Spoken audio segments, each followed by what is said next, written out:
This is John Kohler with DiscountJuicers.com. Today we have another exciting episode for you, and this is the episode you have been looking for. This is the episode you will not hear this information anywhere else. This will be the #1 video on how to store your juices in the best way possible, sharing all my tips that I've learned over the 27 years I've been juicing continuously, and I've been selling juicers online since 1998. So I've done a lot of research, including reading scientific journals published studies on a regular basis to learn about how the industry stores juices and how you can translate that into your lives to get the benefits. Because in the end, my goal is to ensure that you guys eat and maximize your fruit and, more importantly, vegetable and leafy green consumption. And if you guys don't have the time to juice every single day, because you're busy at work, you got kids to deal with, whatever's going on in your lives, you guys could take one day out of the week to make juice for the whole week. And as a matter of fact, that's what I have been doing for a number of years now, and I share my tips with you. I'll put links down below to a video I previously made on how to store your juices for up to a week. This video takes it to the next level because I've learned a lot of things since that video, and there'll be a lot of resources in this episode.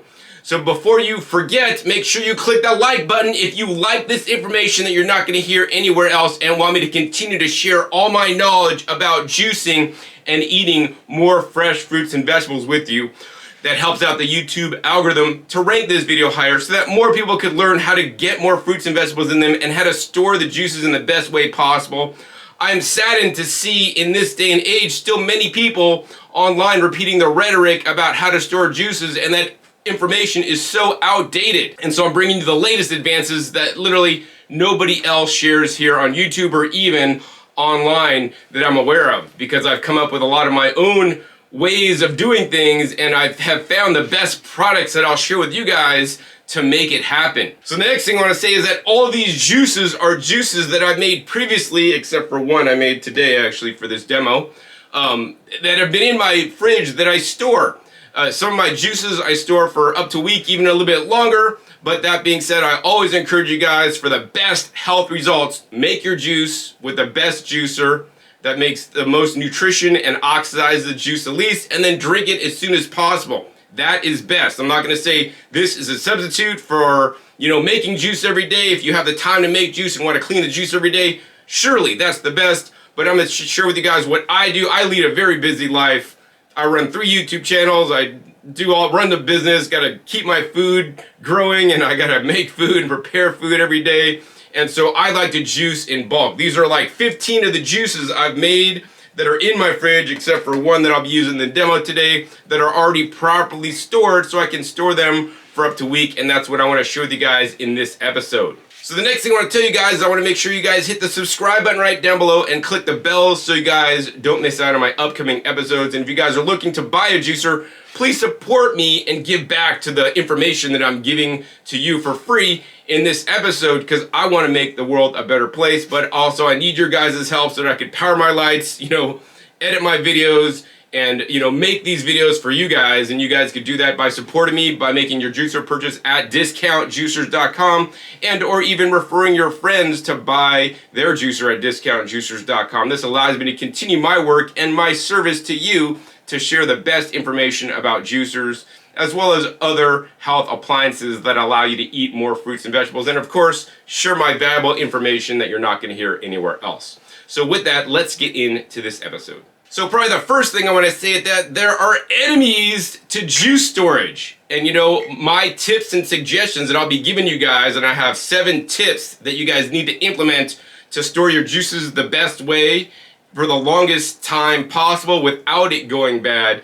And it is because of these enemies that cause destruction to the nutrition and can cause your juices to go bad. So let's go over the enemies of storing your juice, okay? Number 1 is the oxygen.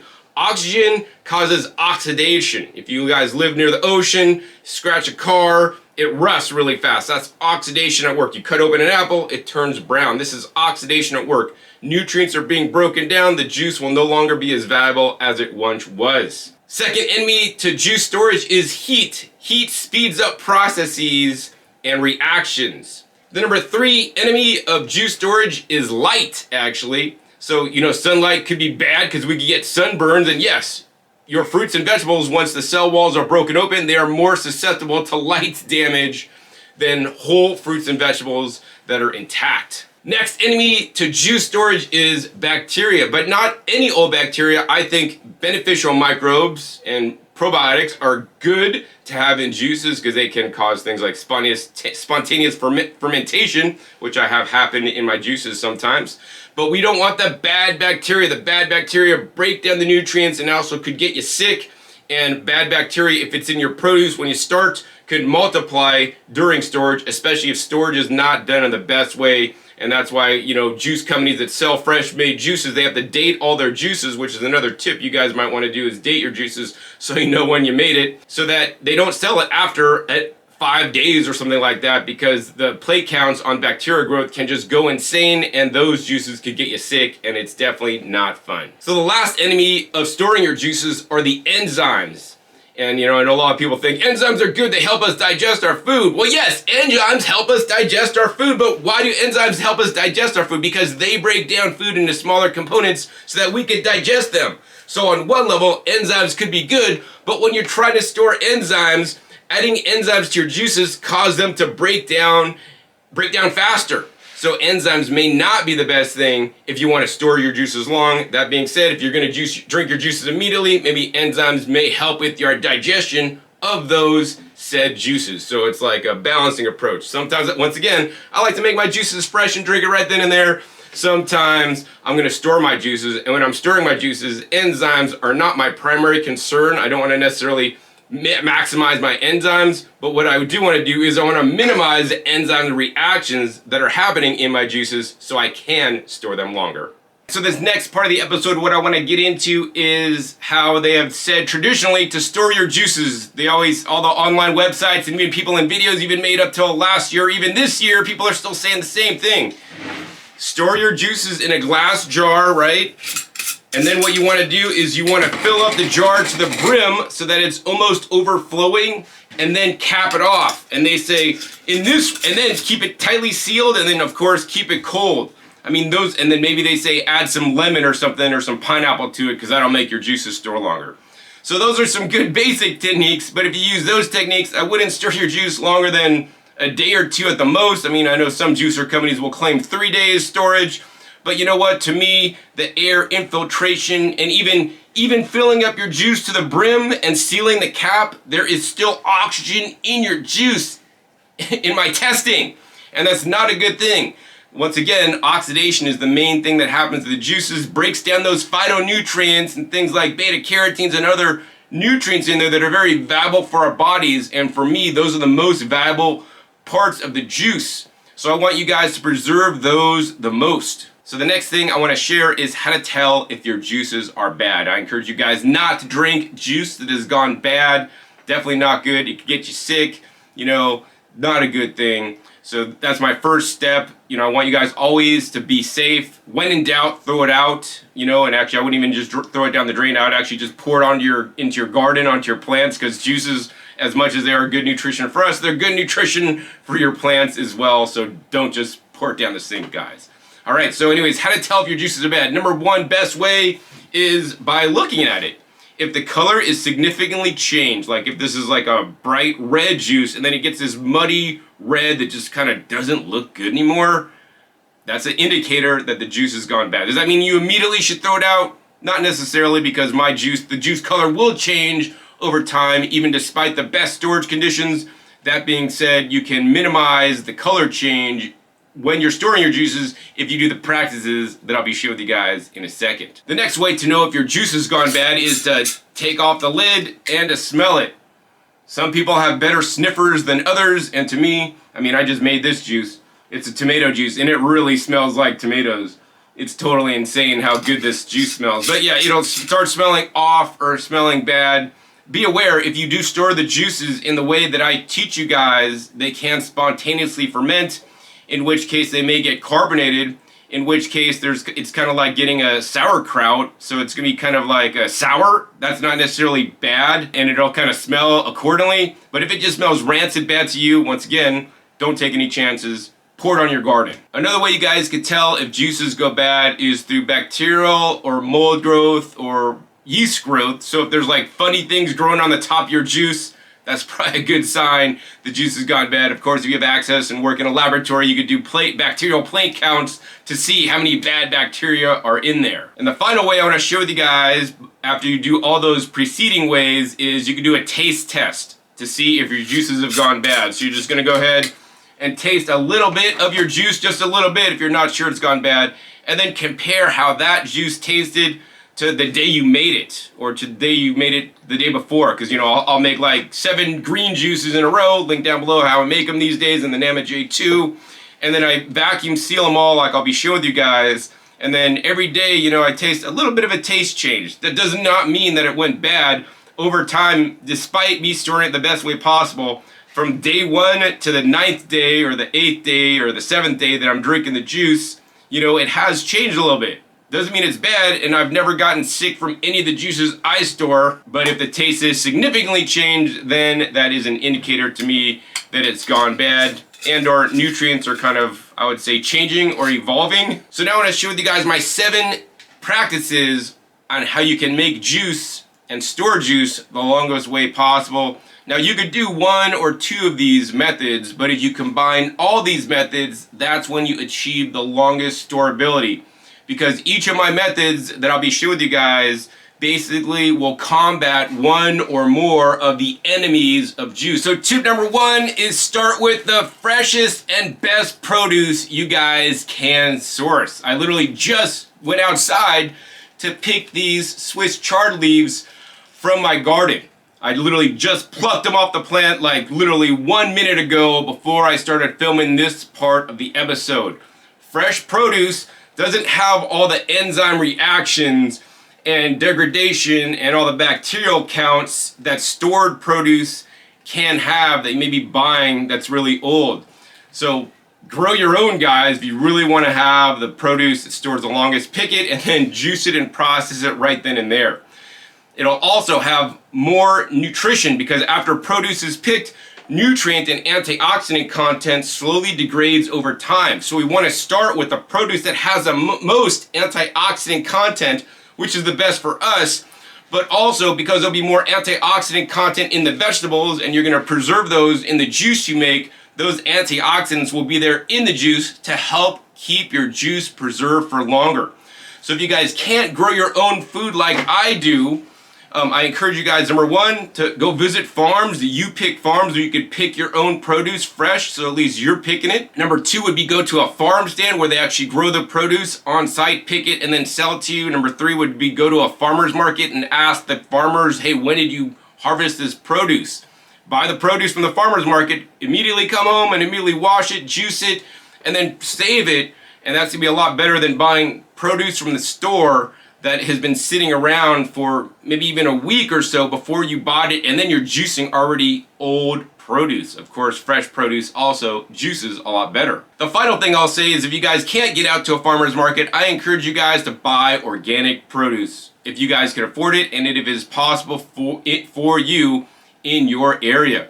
Organic produce, based on my testing and my studies I've seen, contains higher levels of some of these antioxidant compounds that can, once again, help us and benefit our health. Number 2, also help your juices preserve and stay fresher longer. My second tip is to properly prepare your produce for juicing. And this could get quite complex or it could get quite simple depending on your level and what you want to do. Bacteria could live on the surface of the vegetables or fruits you are juicing. You know, I've seen a lot of people just juice the carrots with a little top on the top that's like brown and black. Let's not fool ourselves. Like that brown or black part, there's like bacteria and I don't even know what's in that black part. So minimally you want to cut that black part off, right? What I like to do is I like to scrub my carrots clean. You know, on greens from my garden, I'll do just a quick water soak on them. You know, depending on where the produce came from, I may do a couple different things to it. I may, you know, minimally wash it, which happens on most of my produce. Some things I don't wash because I feel comfortable with. Number 2, I will sometimes do an ozone and ultrasonic bath. Ozone baths on produce have been shown through FDA to kill bacteria on the produce, and this is good for sanitation in like juice bars and commercial places that don't have food outbreaks, especially when they're packaging food and then they have to store it for long periods of time. So this is kind of like something out of their playbook that you may want to do. I personally don't think that ozoning your food every single time is the best thing to do because it kills all bacteria indiscriminately. It may be good because it's killing bad, but it's also killing the beneficial bacteria, which I want to get into my body. So in many cases, that's why I just wash my produce. But of course, I start with organic produce, and I try to buy produce that they're not using like cow manure or manure-based fertilizers on the fields directly, because a lot of the outbreaks from E. coli and outbreaks in foodborne illnesses from vegetables actually aren't because of the vegetables have an issue with bacteria. It's because they're using animal byproducts to grow the vegetables, and the animal byproducts have the bad bacteria that then basically live on the surface of the vegetables. Another thing you guys can do aside from cutting off the tops of the carrots is peel your carrots. This is one interesting fact that I learned is, by peeling your carrots, you're taking off some of the bacteria that hides in the nooks and crannies of the carrots. So because you have a lower bacterial load, your juices will store longer.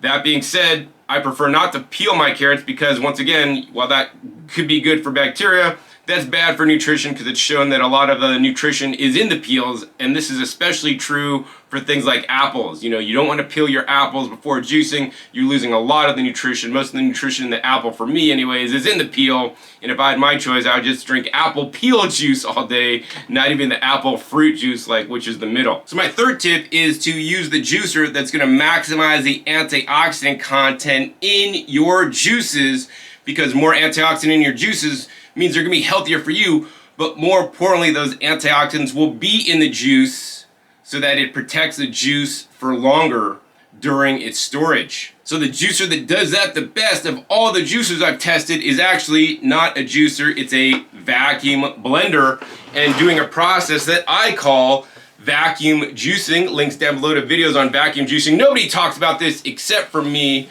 And this is thanks to Tom Dixon, who informed me and taught me about vacuum juicing, because I didn't really appreciate it until he basically made me do it. And I'm like, oh my gosh, this method of juicing is clearly superior to even some of the best slow juicers on the market.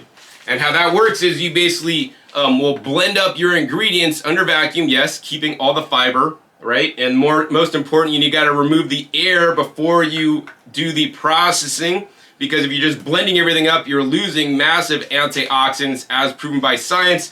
That's why pulling a vacuum on the chamber and pulling out the excess oxygen before you blend it all up is critical. And then you're going to basically take that mixture, put it through Alexa's nut milk bag, which is available at alexasbags.com. And you're going to basically squeeze out part of the fiber. You're going to remove the insoluble fiber, but you will be keeping the soluble fiber. This will make the most nutritious juice that will be more easily stored, because you're going to have, number one, less dissolved oxygen in the juice, number two, more antioxidants in the juice to begin with over any other method. So if you're like, John, that's too much work, man, I got to blend the stuff up and then I got to squeeze it out, it gets too messy, then the best juicer for storing your juices, in my opinion, is the Sana 727. Put this on speed number 1, very important, don't put it on speed number 4. Speed number 1 runs at a low and slow 40 RPMs, and this style juicer, over every juicer I've ever compared, puts the least amount of oxygen into the juice. It also grinds very well for an auger style juicer to extract more nutrients, less oxygen, and that's a winner for storing your juices. Links down below to a video where I juice celery in this machine at the slow speed and the high speed, so you can see the difference of the oxygen that is put into the juice. So these are the best two juicers. Formerly I'd mentioned that the Green Star Pro was the best juicer, and back in the day when I made that video, it was the best juicer, but nowadays these are the best two juicers for maximizing your nutrition in the juice and to make the juice that is going to be best stored for the longest amount of time. So I know what you're thinking, John, why is the Nama J2 out as well, and you got the best 2 juicers. But why is the Nama J2 out? Because the Nama J2 represents to me the best juicer for bulk juicing. And if you're watching this video and you want to store your juices, you're probably not just going to make 1 or 2 juices to store. You're going to want to make a lot of juice at one time. While I don't recommend using a high-speed machine, which is what most people buy, unfortunately, when they buy a juicer, it's a high-speed juicer. Those are the worst kinds of juicers to use to store your juice because they add lots of oxygen, they oxidize those antioxidants. And another worse way of making juices is actually just using a blender without a vacuum because you're oxidizing it and introducing more oxygen than even a high-speed juicer. So I would recommend a slow juicer, any slow juicer, as third best after number 1, Dynapro, number 2, Sana. And then my slow juicer of choice is the Nama J2. I like the Nama J2 because it's easy to juice a bulk amount of juice in a fairly short amount of time. Link down below to where I made my green juice. I made 7 quarts of green juice in this video in front of your guys' eyes, in front of the camera, in basically less than an hour in the Nama J2. And this is the juicer that I've used pretty much for almost all the juices I've shown at, previously in the clip in the opening shot. I think I made some of the juices actually with the Sana 727 as well. But I like the Nama. It does introduce more oxygen into the juice at the time you're making the juice. And if you guys want to get a Nama J2, you can purchase that at namawell.com and use my coupon code DJ55 for $55 off discount on the Nama J2, the juicer that I use the most for my bulk juicing. My 4th tip for you guys, after you get the right juicer and the best juicer to minimize oxidation in the juices, is to have a properly designed juice recipe. Once again, olden days they would say, oh, add a lemon to your juice, you're gonna be all right, right? Hey, adding a lemon is a great thing you guys could do to all your juices you want to store. I would recommend that highly. You get more citric acid in there, more vitamin C content. But there's a lot more other foods than lemons that you can use to make your juices that will preserve it longer. For example, bell peppers have more vitamin C than even lemon. So hey, juice some bell peppers into your juice. That being said, I will also tell you guys that some juices store better than others. I know there's some influencers out there that promote heavy fruit juice drinking. Fruit juices are way easier to store than vegetable juices because they naturally are preserved easier and better for longer. Because think about it, fruit has to hang on the tree and sit there for months, before it's even harvested, and it has all the antioxidants and protection properties in there that keep it preserved longer. Pineapple juices can store for quite a long time, even if you don't use all the tips that I'm sharing with you guys, just because of the nature of the fruit. And if you mix anything with pineapple, it's gonna store longer because now it has the effects of the pineapple, including the acid and the other nutrients that are basically protecting it from oxidation. Things like watermelon juices, right, can store fairly long as well. I like to juice it with like mint to add extra antioxidants, and lemon and ginger personally. Things like apples. Apples are probably one of the worst juices to store, especially if it's not made in the best way possible. They could turn really brown and look gross really fast. That's why I always encourage you guys, if you want to store apple juices, juice a lemon in your juicer, then put apples, and then put more lemon during the process. Keep repeating that back and forth, so you're going to have basically a lemon-rich apple juice, and actually that's going to taste like a lemonade. That's Jay Kordich's recipe of lemonade, apples, and lemons. And I can keep my apple juices staying a nice yellow, vibrant color instead of turning all ruddy like the store-bought pasteurized apple juices that you may find. Another juice that stores a long time without much work is citrus juices. Yeah, citrus juices.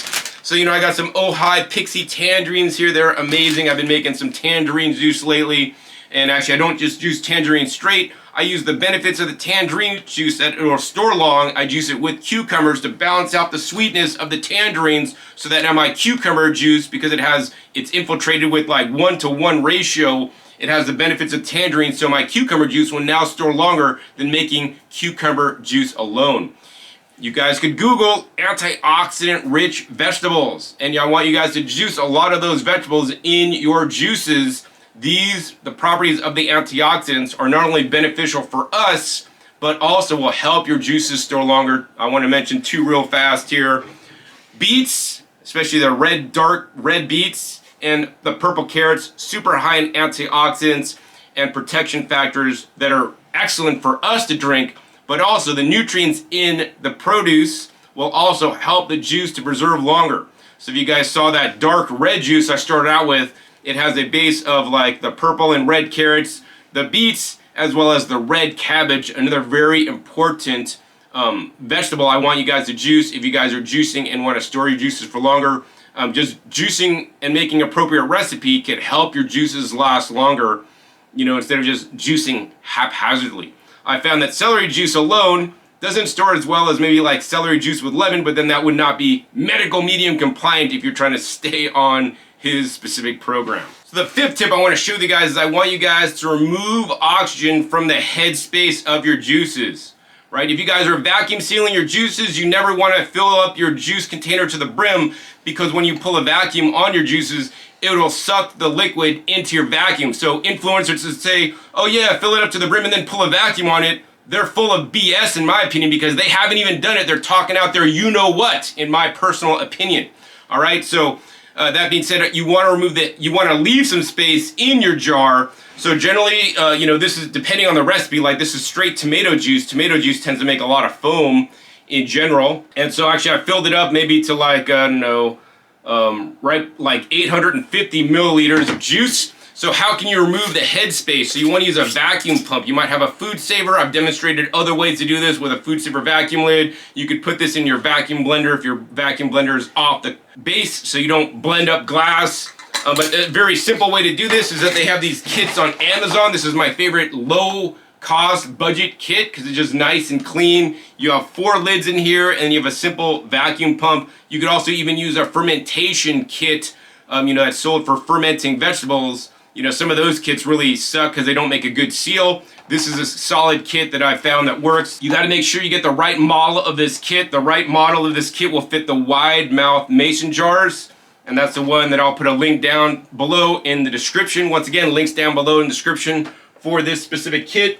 And you're gonna basically get a lid, and this lid has a nice gasket on it. I've tested a lot of lid kits. Some of them have, you know, gaskets that are not good and will basically lose seal. So like the standard food saver lids with the little red gasket material, that can only be used a handful of times before the gasket wears out, and then it will no longer seal a vacuum. So that's why I really like the silicone gasket, which is actually on this is removable, so it's pretty high quality. You basically put this on top of your wide mouth mason jar, and then you take this little pump thing here and you just pump it. So you just put it on top and you just pump it. And this will allow you to suck out the extra oxygen out of your headspace. This will put a very rudimentary, I would call it rudimentary vacuum, because these kind of vacuum pumps can maybe pull maybe 10 inches of mercury if you're lucky, if they're any kind of small rinky-dinky vacuum pump like this. But yeah, that's the minimum you want to do, and you want to pump as much as you can until you can't pump no more. So most people might stop at step number 5 and basically just pull out the oxygen out of the headspace, which is what I was doing for a while until I got a more powerful vacuum pump. And actually the vacuum pump that I got that made me really aware of this was the Blendtec vacuum pump that you cannot buy. It might come back in the future. So once again, subscribe to my videos, because if it does come back, I'll have a video here first. And that pump, when I use that pump, it pulls like up to 22 inches of mercury. I saw literally air bubbles come out of the juice. So that's what I want to do for you guys in this episode. I'm not going to use the Blendtec vacuum pump because that wouldn't be fair, because you guys can't buy the Blendtec vacuum pump.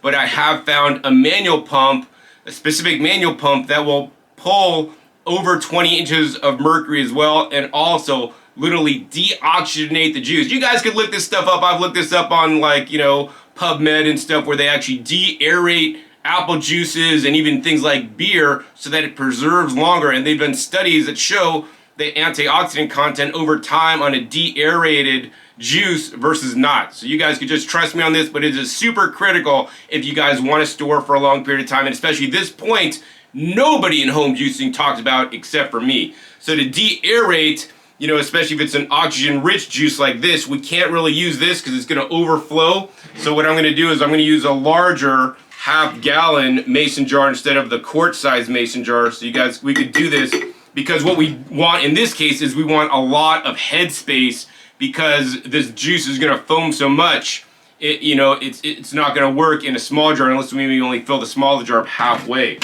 Then you're going to take a special vacuum lid. So I like these vacuum lids. Once again, link down below to this kit where you get a nice pink pump. Even if you're a guy, Don't think this is Pinks for girls. This is the vacuum pump you guys want to use. That's the most powerful vacuum pump that you could easily find right now and available for you guys. Trust me, mark my words, guys, this will sell out fast because you guys are watching this video and you guys are going to go down below to the Amazon link, which I actually don't make any commission on, but this will allow you to store your juices better. Now, this pump is not the best pump in the world, so you might want to get 2 kits just in case this pump blows out, because once it's out of stock on Amazon, I don't know if they're ever going to replenish.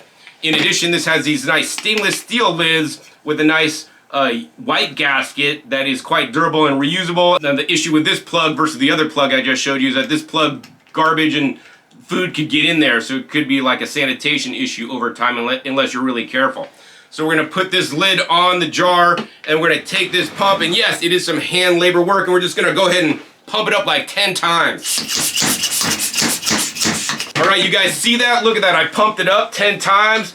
I don't know if you guys can see that like close up on the juice there, but if you guys could see movement inside there, there are literally air bubbles that are literally being sucked out.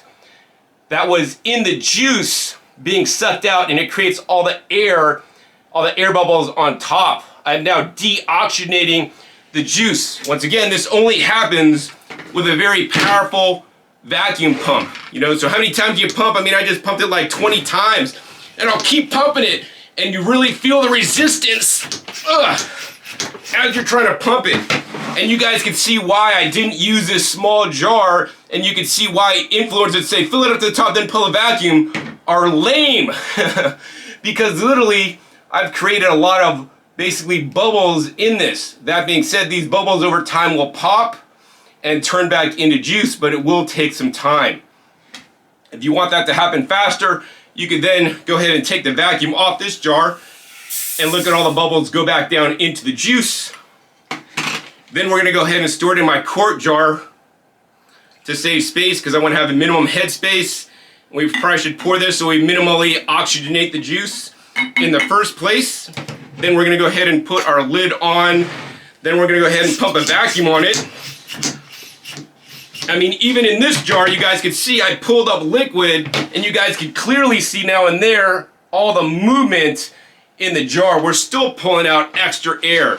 So best case is pull out the air, let it rest for 5 minutes, then pull out the air again.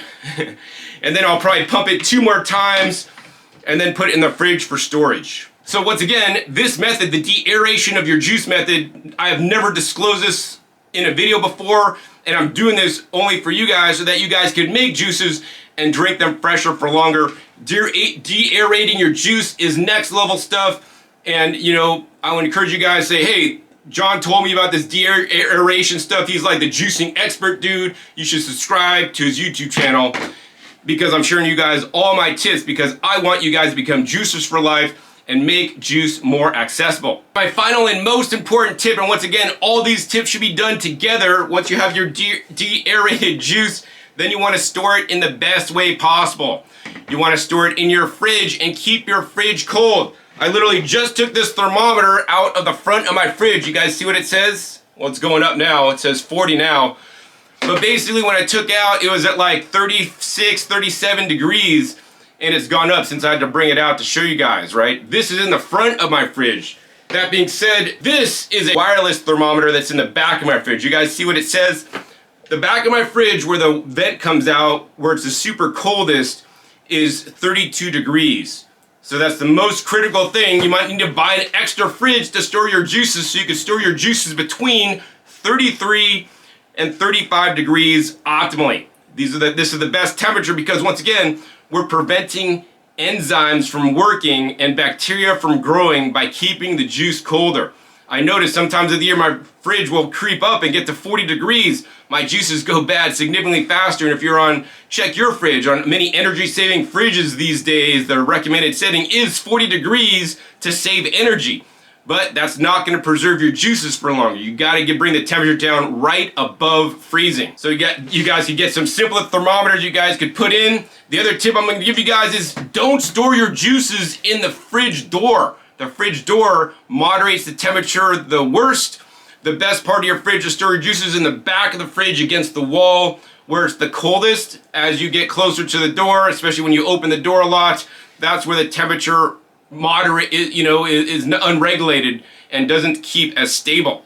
So yeah, get some thermometers, make sure you store your juices at the right temperatures as possible. So there you guys have it. You guys have the best tips and the best knowledge that I know of at this time to store your juices. Now, will I come up with new tips and things that I'm gonna learn in the future? Absolutely. So once again, click the subscribe button, make sure you click the bell, because as I learn new things to enhance your guys' lives, I'm gonna share that with you guys as well, because juicing has changed my life, and it can change your life as well if you actually make the juice and drink it. I know a lot of you guys might make it every day and drink it, and once again, that's the best. But if it takes for you guys to make bulk juice one day a week on your day off and then make it and store it properly, de-aerate it, vacuum it, do all the things I told you guys could easily have juice for the week that far exceeds even your local juice bar, that's making fresh, cold pressed juices that you stop at. You get fleeced on by paying, 4 to 5 times more money than you need to if you bought the produce yourself. Plus, they're using an inferior juicer, in my opinion, that may create more enzymatic activity that breaks down your juices faster. That's a whole nother different topic I could get into. But anyways, I want you guys to drink more juice, and these are the best tips to store your juices. I know some people, John, you could freeze your juice. Yeah, I have a video below on freezing your juices. That's not my number one way, because the main issue with freezing your juices is, number one, you should do it under vacuum. So I show how to store juices under vacuum. Number two, the main issue with freezing juices is that when you thaw your juices, you lose a lot of nutrients due to the thawing process. So store your juices fresh, drink it fresh, up to a week if you do it in this way. So if you guys are looking for a juicer, please support me and my work by making your purchase at discountjuicers.com. This allows me to continue to make my educational videos to educate you guys about the power of juicers, juicing, and sharing all my tips with you guys that you guys are really not going to hear anywhere else. If you guys are looking to buy that Nama J2 juicer, you can buy that directly at namawell.com using my coupon code DJ55 to get $55 off. And then also Nama will rebate me and give me a little commission for every time you use that code, so I can continue to power my lights and make these videos and share the best information I have with you guys to make the world a better place. If you guys enjoyed this episode learning about how to store your juice the best way, thumbs this video up, guys, and please share. I need your help. Share this with other people in different juicing forums so that they could dispel all the myths about the old school ways of just filling it up to the brim, how removing oxygen, storing it at a low temperature, using the best juicer, starting with the best produce, and using the best practices could store your juices longer. This will save on produce waste, and more importantly, get the most nutrition into people so that people can change their lives through the power of fruit and vegetable juicing. Also, make sure to click that subscribe button right down below so you don't miss out on my new and upcoming videos I have coming out every 5 to 7 days. You never know where I'll show up or what new juices I'll be comparing or what new tips I'll be sharing with you guys. And make sure you click the bells to get notified as my new videos come out. And finally, be sure to check my past episodes. My past episodes are a wealth of knowledge. Over 700 episodes at this time on this YouTube channel dedicated to comparing and contrasting all different appliances and juicers that allow you to eat more fresh fruits and vegetables, and so that you can find the best one for you. So with that, my name is John Kohler with DiscountJuicers.com. Be sure to visit DiscountJuicers.com/YouTube for special promotional offers for our YouTube visitors.